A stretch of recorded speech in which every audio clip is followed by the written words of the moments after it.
8 বছরের ছোট্ট রামিসার মাথা কেন আলাদা করা হয়েছে? গা শিউরে ওঠার মতো ঘটনা। যারা এই ঘটনাটা শুনেছে চোখের পানি ধরে রাখতে পারে নাই। ছোট্ট একটা বাচ্চা, বাংলাদেশের মিরপুরের ঘটনা এটা, এই 2-1 দিন হলো। ছোট্ট একটা বাচ্চা স্কুলে যাওয়ার কথা, তার মা বাচ্চাকে খুঁজতেছে যে আমার বাচ্চাটা গেল কোথায়। খুঁজতে খুঁজতে দেখে বাচ্চাকে কোথায় পাওয়া যায় না, পুরা বিল্ডিং খোঁজা শেষ, পাওয়া যাচ্ছে না। অবশেষে দেখলো পাশের ফ্ল্যাটের সামনে ছোট্ট বাচ্চার একটা জুতা দেখা যায়, একটা জুতা পরে আছে। মা চিন্তা করলো হয়তো এই বাসার মধ্যে ঢুকতে পারে আমার ছোট্ট মেয়েটা। মা দরজায় নক করছে, কিন্তু ওই দরজা খোলা হচ্ছে না। যতবার নক করছে কোনোভাবে ওই দরজা খোলা হয় না।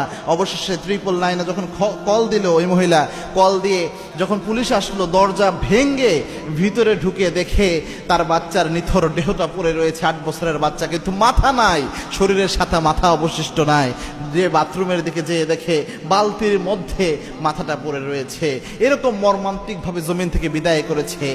অভিযোগ এসেছে যে ওই যে বাসাটা, ওই বাসার যে মালিক রয়েছে, বাসার ওই ফ্ল্যাটে যে ব্যক্তি থাকেন, ওই ফ্ল্যাটের ওই ব্যক্তি সে মূলত এই মানসিকভাবে যৌন কেন্দ্রিক বিকৃত মস্তিষ্কের অধিকারী ছিল। মানে এই যৌন কেন্দ্রিক বিকৃত মস্তিষ্ক থাকায় এই ছোট্ট বাচ্চাদের উপর অমানবিক নির্যাতন তার শরীরের উপর চালিয়েছে, শ্লীলতাহানি করেছে। অবশেষে প্রমাণকে লুকানোর জন্য এইভাবে তাকে জমিন থেকে বিদায় করে দেওয়া হয়েছে।